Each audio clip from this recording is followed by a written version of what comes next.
Hi, everyone. Welcome to Entrepreneurship by Design with Dr. C. I am so happy that you're here today, and I have the privilege of having Leks with me. Leks will make you feel invincible. Her experience in sports, fitness, and the nutrition space puts her ahead of her competition as she uses that in combination with serious mental and emotional techniques and training that will make you unstoppable. And thank you so much for being here today, Leks. It's such an honor to have you.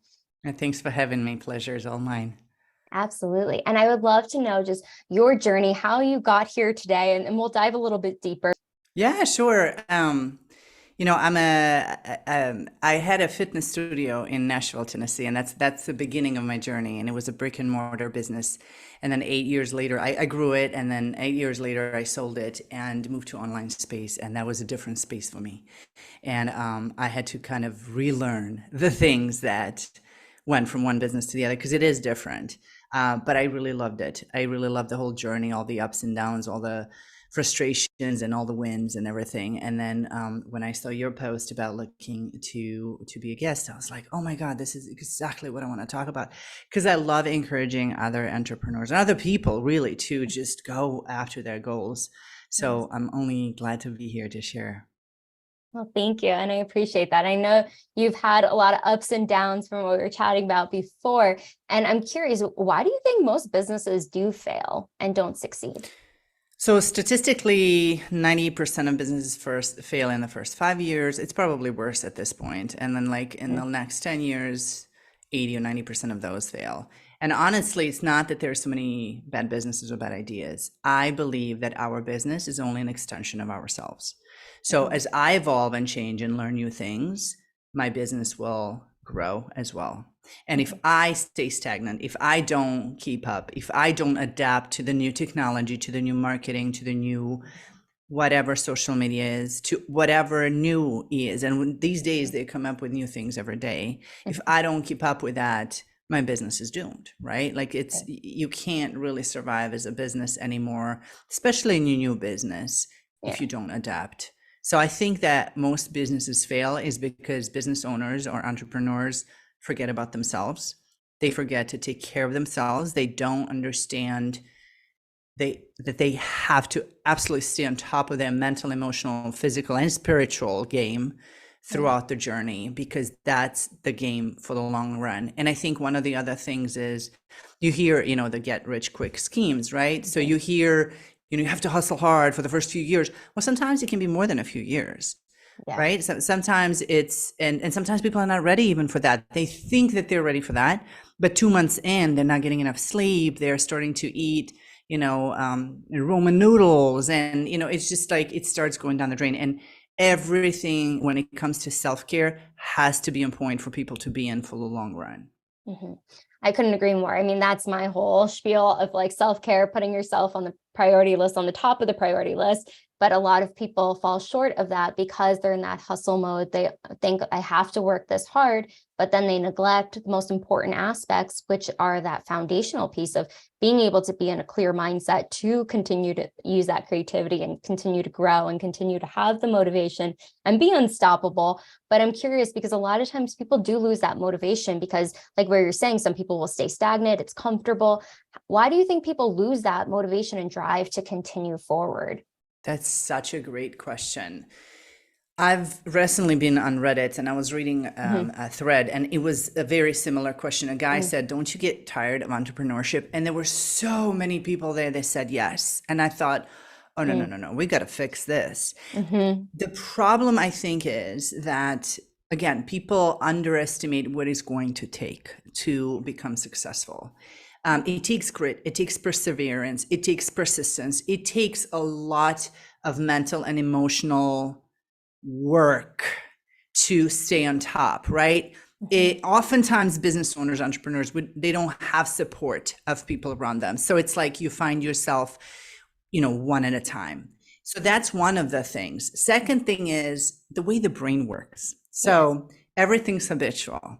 Everything that we repeat becomes habitual. So what happens is business owners start working on their business and they start getting into these same things that they have to do day in and day out, day in and day out. and becomes a job.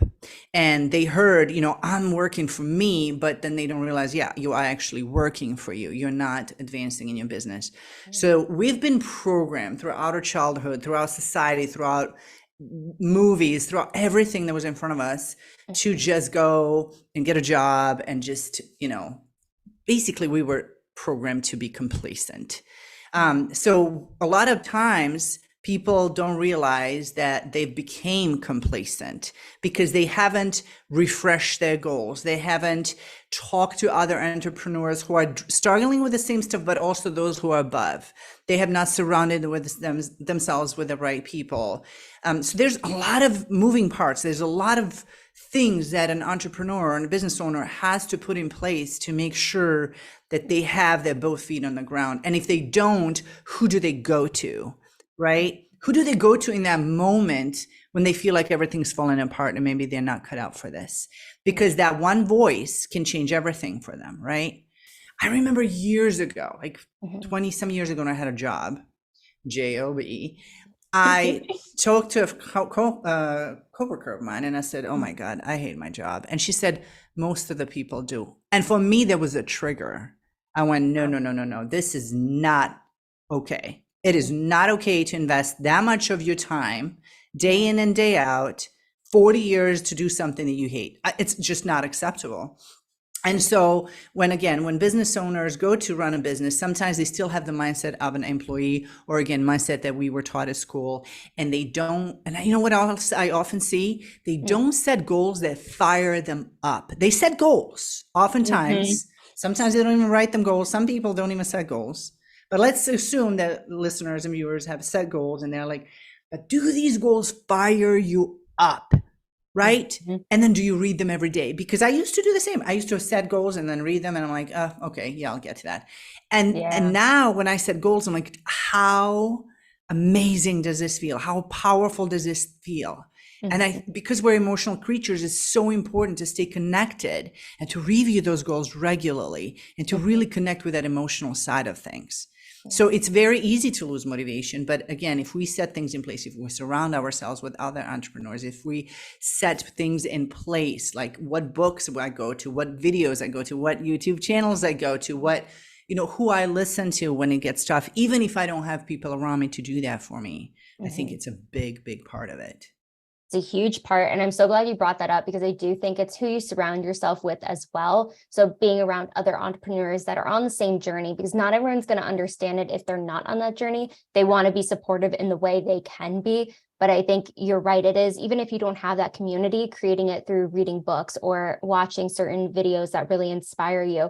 But I love what you said about the goal statement, or your goals, like reading that out loud. And I'm curious, what is your why and what drives you? Yeah.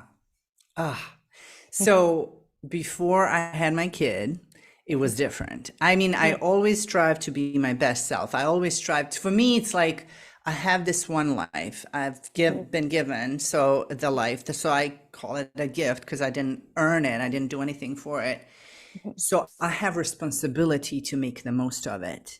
And then I look at people who've done that. So it was always a part of my drive to be like, when people say, why are you doing this? Why are you like so driven? I'm like, why not? Like, it just doesn't make sense. But I will say that after having a kid, and I have a 4-year-old son, it amplified it because all the things that I believe are my qualities, I want him to have those things too. And if I give him everything, I'm doing him a disservice. I'm not showing him discipline. I'm not showing him grit. I'm not teaching him those things through his experiences. And so that's one thing. And second thing is, when people have a job, and this is how most of us grew up, our parents had to go to work. Yeah. And I don't want that. I don't want to have to go to work for someone else and take that time away from my kid. So I'm going to say that the first part definitely stayed always a part of me. It's like, why not? How can I not be driven? Right. And then I use other things to motivate me and keep me in the game as well. Like I think of my parents, grandparents, and then I think of ancestors and things that they went through. And I'm like, I have it so easy. I cannot be slacking, you know? So Yeah. I use all these different aspects of me, and different things work at different times, you know? If I don't feel like it, you know, I always tell people don't buy into that lie. If whatever, right? Or whatever, it's Right. things are not going my way. I pick these tools up. I pick these stories up. I go back to review them and I'm like, oh no, no, no, we got to keep going. There's only Mhm. one way, and that's forward.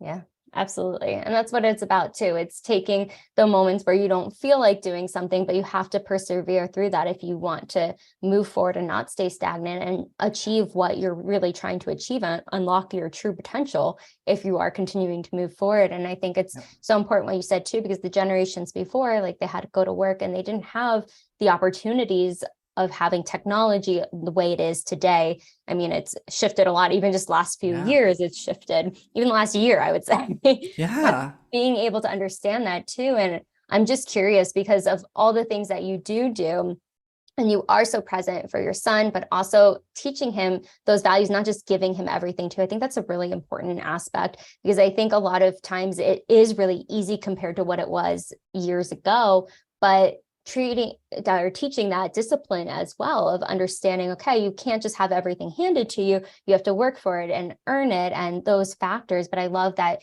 you touched on that because I think it's an important aspect. I'm not a parent yet. I have a lot of friends and my sister and others that have kids, but obviously it's a completely different ballgame. But Yeah. I'm curious, what has been your experience with being an entrepreneur and also with motherhood and combining the two? Yeah.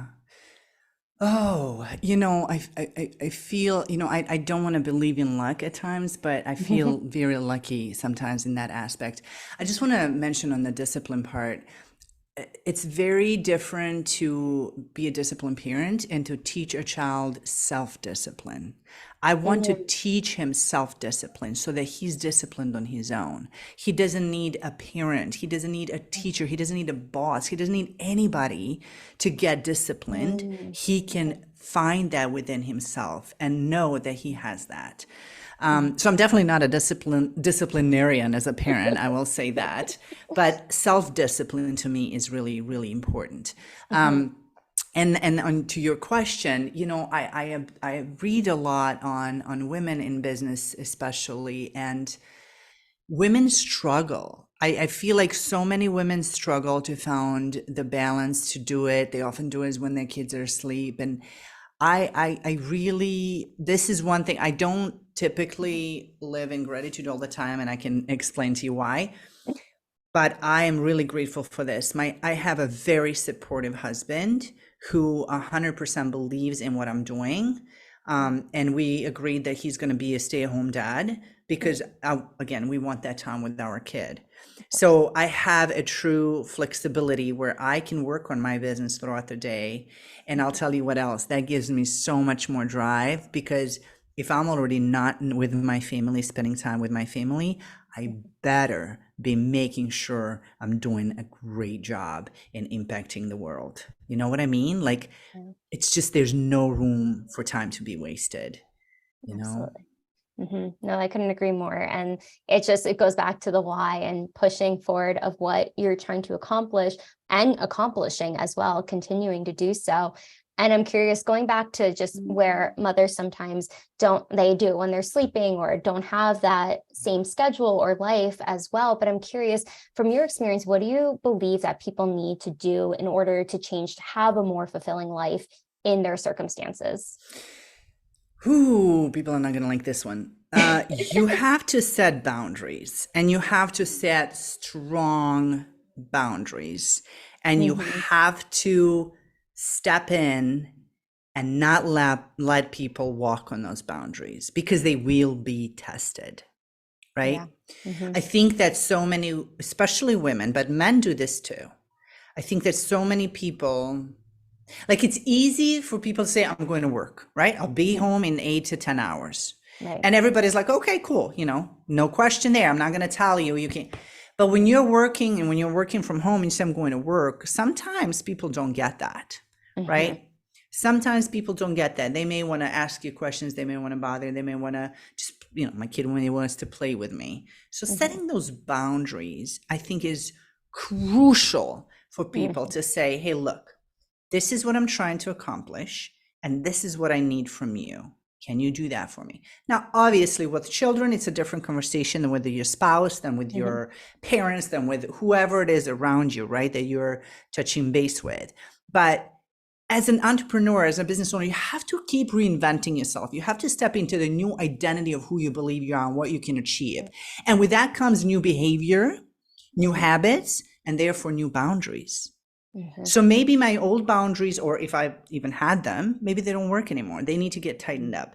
And I find that at first it's really hard for people to do this, but in the long run, everybody's happier because they're going to know, oh, you're working. I'm not going to bother you. I'll see you in 3 hours. And then me to come here and say, I have 3 hours to finish 7 hours worth of work, you know? And so I think that overall, everybody ends up much better when you are strict with your boundaries. Yes, of course, there's times you're going to be flexible, but in general, this is, you know how the saying goes, people treat you how they know they can treat you.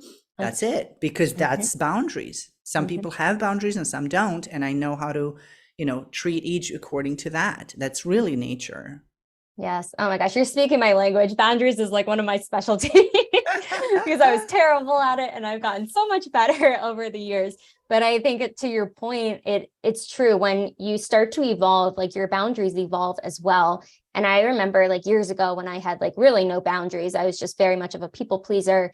People would take advantage of that because I was just like a good doer, like doing good and wanting to do all these things for everybody. But once I started setting those boundaries, everyone had to adjust around me because it wasn't the same. And like to your point, it's interesting too of how that evolves, especially even like the last few years of how much I've grown. And I've seen that with the relationships too that have really evolved and have gotten deeper because of me setting those boundaries. Yes. And I think it's so, oh my gosh, I'm just like, yes. It is everything. It is so important. For example, you know, I set a new goal at 5:30. I stop working and I go running with my son. And because I hate running, so I'm using something to challenge myself that's going to better me. That's a whole nother story. But at 5:30, I set the alarm, and at 5:30, like I get out and we go. And it's one of those things that, again, I have a very supportive husband who's like, okay, just go. Yeah. But if he wasn't, it would be a time to say, hey, I'm still working on me. I will be done at 6 and then you do your thing, right? Like there has to be an agreement. There has to be an adjustment. Like you said, everybody started adjusting to you. People will either adjust to you or walk away. Great. You shouldn't be next to someone because they're nice. There's a very big difference between nice and kind, by the way. Nice is us that are raised to be people pleasers, and kind is I'm doing this to help you out, and I don't necessarily even need to be nice to be kind, right? But it's very important to recognize when I'm doing this for me and when I'm doing this to please others and who will benefit from this. So I tell people, take time, take a moment to just think about the situation and choose the best option for you at the moment. Choose what you need to do or say and respond versus react.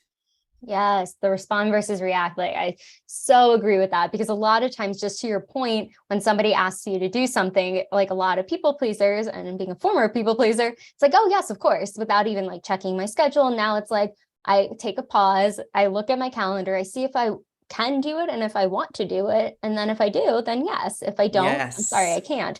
But it's just, I think it's so crucial to like really highlight that because there are so many individuals that I agree there's a difference between being nice and being kind. Used to be nice, now I'm kind. Exactly. Like, it was a hard lesson, a couple hard lessons. It's a hard one. Absolutely. Here's a magic sentence for all people pleasers out there. Yes. Let me get back to you on that. Okay. So someone asks you, want to do something, you need something, they need something. Let me get back to you on that. That gives you enough time to go, like you said, look at your calendar, think about it, decide if you want to commit to it.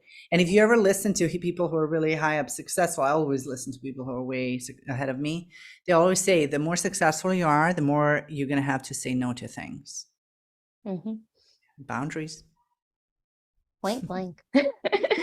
No, I so appreciate that. That's just such an important aspect for me, but also like my therapy clients in the past, my coaching clients in the past, but just even my own life, how much it has shifted. And I think I'm a huge advocate for being able to set healthy boundaries because it creates healthy relationships. And that's so the bulk of everything.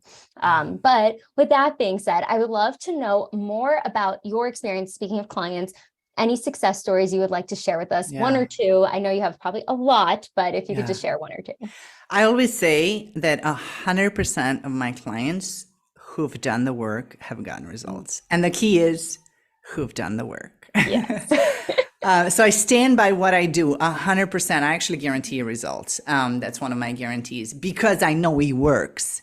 But what I do first, let me just explain quickly because I call it peak performance. I call it optimal performance, and people sometimes connect that to a corporation. That's not it. For me, it's personal optimal performance. Again, my business is an extension of me. If I feel powerful, if I feel unstoppable, if I feel great, then those are the results that I'm going to produce.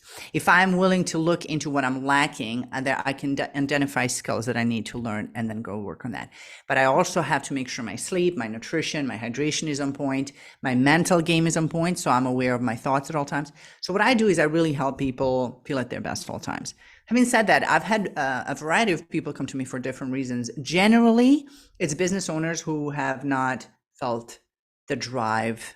They lost that drive. And so they're like, okay, what do I need to do? So we look into these aspects, and one of my clients in 3 months have doubled his business after working together. Well, while working together. And I don't do business. I don't help him with business. It was really just upping his own game, his way of thinking, challenging him, making him go to the gym and start working out in the way that he hasn't done it before, right? So it's about constantly having to challenge yourself. And again, that's why what happens is businesses get stagnant. Sometimes I have people come to me because they might have done really well in business, but they can't get their body together. Like they can't lose weight, they can't get in shape, whatever the reason is. Like their relationship with food is not sorted out. So I've had success with that where on average, I've had group coaching in this and I've had one-on-one coaching, and on average, it's a 30-pound in 3 months weight loss. And this is not a get quick weight loss. This is not a diet plan. We don't do diet plans. It's shifting in the mindset, shifting in the goals, shifting our relationship with ourselves, because why people make it one area and not the other, there's some limiting belief there. And once you get to limiting belief, you can start setting things in motion. So those are like a couple of examples. I have a lady, we've done 6-month work together. She lost over 50 pounds and just completely transformed her life. And typically they'll say it wasn't even that hard. It was about looking within. And it's one of those things, like you don't know what you don't know, right? So when you have coach or somebody on your side, they can tell you, okay, you know what? You're not doing this right, or you haven't done this work, or like I can call you out, which is what I want people to do to me as well. If I'm not doing something, and then you just kind of snap out of it, change the mental game. Like one of the first things I do is put people on a mental diet. We go on a 7-day mental diet where they have to observe their thoughts, start being aware of their thoughts. Have they been talking about anxiety, depression? What have they been talking about? And that's another client that I'll mention before we move on is a guy who even for his whole adult life took medication for anxiety. And I can show a text where he sent me, he's like, I cannot believe this. He's a CEO, so he has one person above him. And he used to get anxiety over his job all the time, where he was afraid that he's not doing something right. And he was like, I cannot believe this. He's like, I got an email. It was an upsetting email. He said, I just level-headedly replied back. And the next day we had a conversation about it. He said, I feel fine. He said, never have I felt this way. Mind you, I'm not telling people get off your medication by any means. That's not my forte. But what I'm saying is once people know what's possible, it gives them more drive and more reason to keep working on themselves, because really it's hard. It's really hard to rewire your central nervous system. But if you want to be in this game for a long time, that's what you need to get used to. You got to get used to changing yourself, changing the way you think, challenging yourself in ways you have not done before.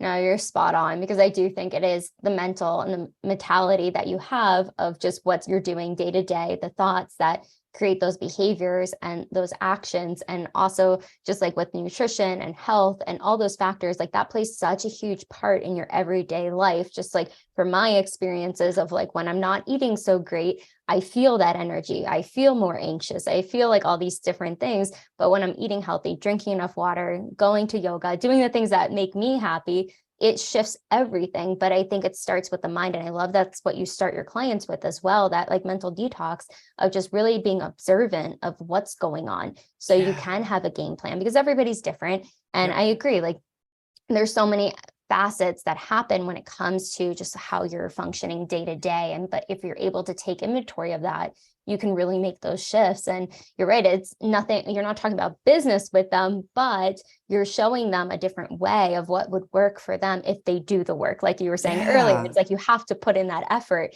and be disciplined, like what we were talking about with your son too, like that learning that self-discipline. And a lot of times we might not be exposed to that or learn that. Sometimes it's innate versus nurture, all the different aspects. But I do think it has such a huge part and plays a huge part of how we function as adults and how we move through life.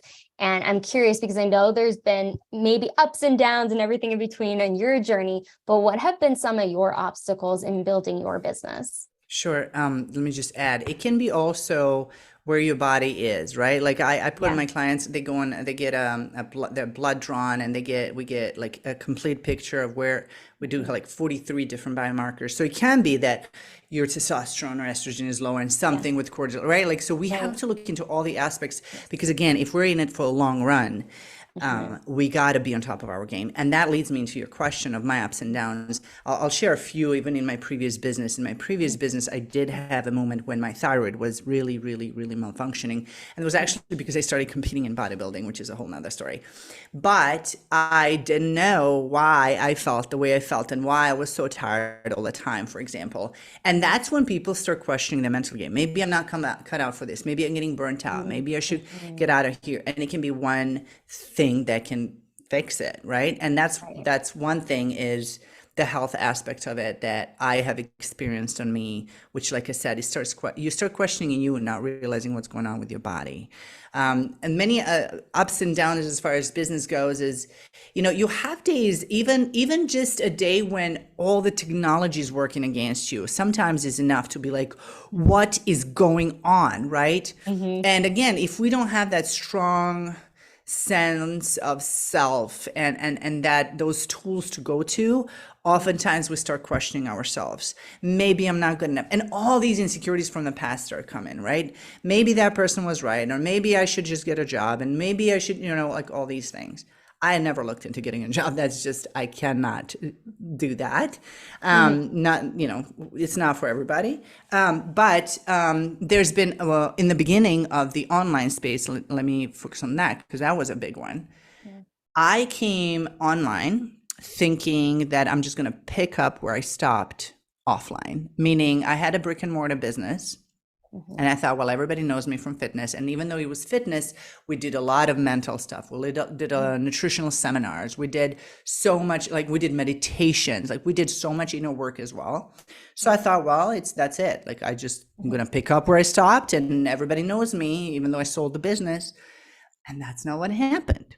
So it's not so much that, it was the effect that it had on me mentally, where it was like, whoa, why are people not coming to me when I'm back, right? Because I kept in touch with everybody, all my previous clients, and I just kept in touch regardless, because I wasn't going to go online at first.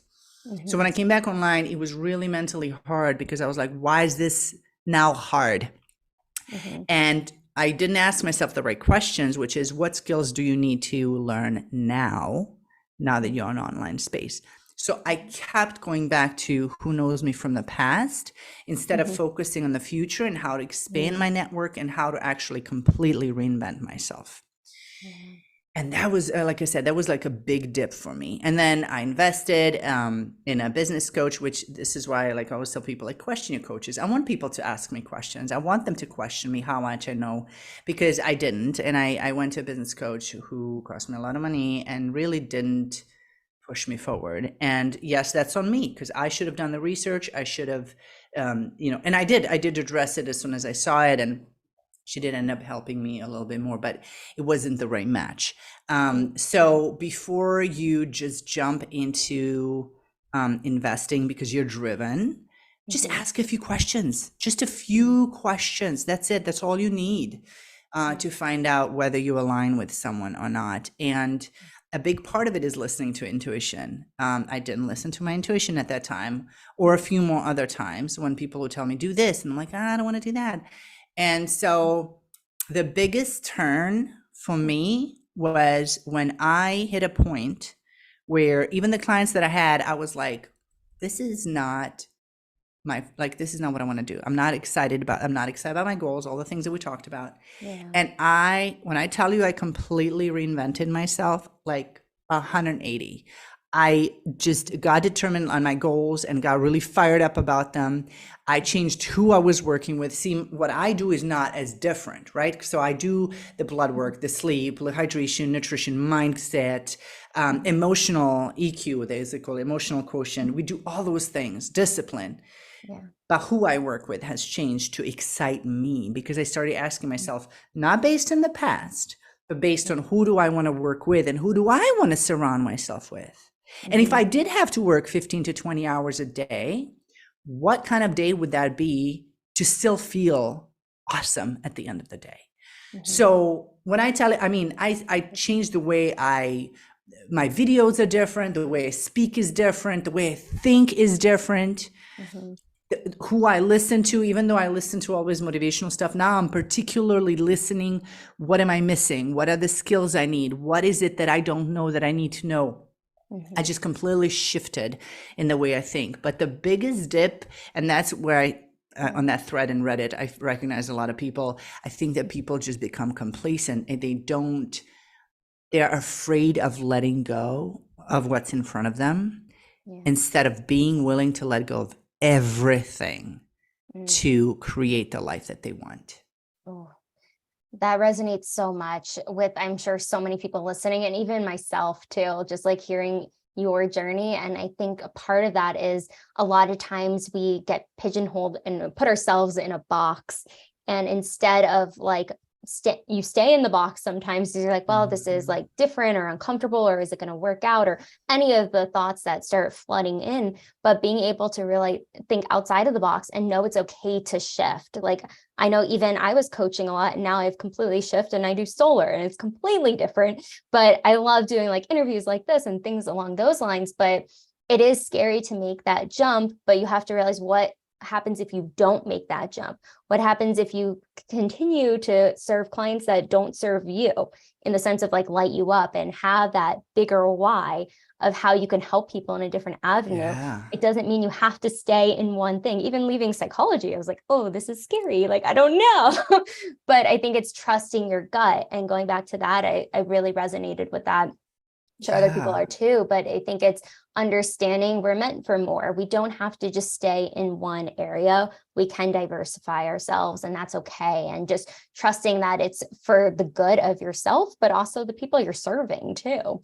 And the way people can look at it is, don't be afraid to let go of things you don't want, right? So you don't want this life, you're going to need to let it go, because your new life is going to cost you your old one. You have to change that, right? So I was willing to completely change that at the risk of losing all the current clients and doing all of that, even though I can still do work for them, which some of them stayed.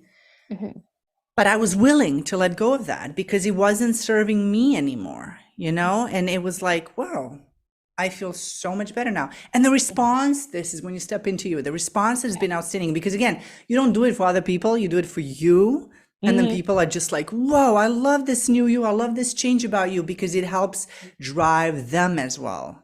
And it gives them even more confidence if they were fearful of changing something. But I will also say to that, you got to know yourself. Like, I'm the type of person that can do things cold turkey. I've done them in my life enough to prove to myself that I can. It's not always the answer either, right? When I had a job 20 years ago and I knew I wanted to become a trainer and have my own space, after that idea came, it still took me at that time 2 years to transition.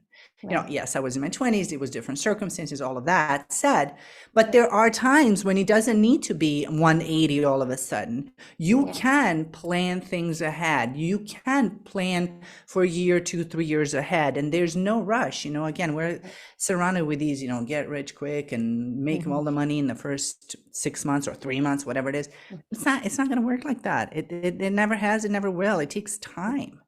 Absolutely. And I think that's such a good point that you brought up too. Understanding it doesn't happen overnight, but it's okay to plan ahead. I've had so many conversations with friends and colleagues and other people around that very topic of just knowing, okay, well, what do you see your life like in a year, 2 years? How can you work backwards? What do you need to be doing on a daily, weekly, monthly basis to get to that goal? And of course, it being a fire goal as well, that's what I'm going to call it now. But being able to realize you can take your time. I didn't just leave psychology off the bat. I took time. I had a process in place well before I even left, partly because of clients, but also partly because of just, I didn't want to make that jump so drastically because I moved across country, like all these different things. But to your point too, I think it's whatever works best for you. There is no right or wrong way, and everybody's journey is going to be different. But I'm curious, I would love to know maybe 2 or 3 tips for entrepreneurs on this journey, or maybe about to start the journey. What would you say are like your top tips for them? All right. So definitely have to set goals that fire you up. I cannot stress that enough. Don't just set goals. Don't just set monetary goals. What fires you up? What is that goal that not only when you hit it, but you're so enthusiastic about the journey that you're going to be on until you get that goal, right? Because it's at the end of the day, it's not about the goal. It's about the journey of who you became when you reach that goal. That would be one thing. So the goals have to fire you up, and they have to be your goals. This is why you have to do this when you're on your own. Now look at other people's goals. You can get ideas from them, but really take your time. This is not something you may not even do this in one day. Take your time with it, set the goals and look at them every day, rewrite them ideally every single day, and let them fire you up. Like I write them every day. I have a notification in the morning that pops up. I have a notification at night. Like I'm obsessed with my goals. That's one thing. 2, you have to build a support system around you that will work for you. Like this is not just, a spouse and a friend, although that is too. It's your whole environment. If you're watching TV, what else could you be doing with your time that's going to better you and your business, right? Productivity is huge, but it's not just, I'm going to work so much at my desk. No. Do what you need to do. Yes, you may need time off, but also look into, is there a video on marketing that I could be watching instead? So really look into your time and how you can best invest it. But with that said, when you do take time off, really take time off as well. And 3rd, be ready, buckle up, be ready for the emotional and mental and physical roller coaster that comes with it. But this is why you set your environment to work for you, so that when whatever goes up is great, but then when it comes down, you'll have your support system in place to help you through that. And you will need, if you don't have it already, you will need to build grit and perseverance and discipline. And you can build that. This is not something anybody's born with. You can build that over time, but you're going to build it when times are not great. Because it's easy to do things when we're motivated. But it's when we're not motivated that we really change who we are. Ooh, mic drop. Those are so good. And I think too, it goes back to your just point of the goals and having those goals that light you up, that are going to want, that are yours, and getting very clear on that. And I think that's been the message throughout, at least that's what I've picked up, is just being really clear on what you want. Everyone's going to have an opinion. People are going to tell you what to do. Maybe not, but really focus in on that gut feeling and what makes sense for you. And it might shift, but really having that drive and motivation to do it, even when you don't feel like it. And that's the biggest part too, because I think there's a lot of days that are just awful and you're like, I don't know why I'm doing this, but you keep moving forward because you have the why, you know what your why is. And it might be a hard day, and we all have hard days. Nobody is perfect. Everyone's going to have that roller coaster. But like to your point too, it is an emotional roller coaster Oh as well, yeah. and physical, because you're dealing with so many different aspects of a business, even if you're starting out or in the midst of it, or you've been doing it for years as well. It's just understanding that we're going to Well, have hard days. you have to learn. I'll give this one as well. Hmm. You have to learn to make your emotions, aka your adrenaline, work for you. Hmm. I am a big proponent of, like, I promote using anger and Hmm. fear and pain Hmm. to work for you. And that's when you really learn to control your adrenaline, because you Yeah. feel anger, you're full of adrenaline, right? Mhm. But when you learn to work to make it work for you, you won't have, so the other part, that's what I want to say, the other part of you that doesn't feel like it won't have power over you. You listen to, I listen to Kobe Bryant's interviews, for example. Like, Mhm. he would Mhm. listen to Halloween music before he steps on the to play the game. I know Like, that. I would never choose Halloween music, No. but I have my own list Yeah. of, I keep going and I'm unstoppable and I don't get tired, kind of thing, right? Hmm. It's the same thing when people walk into the gym, they need that beat, they need that something to lift weights.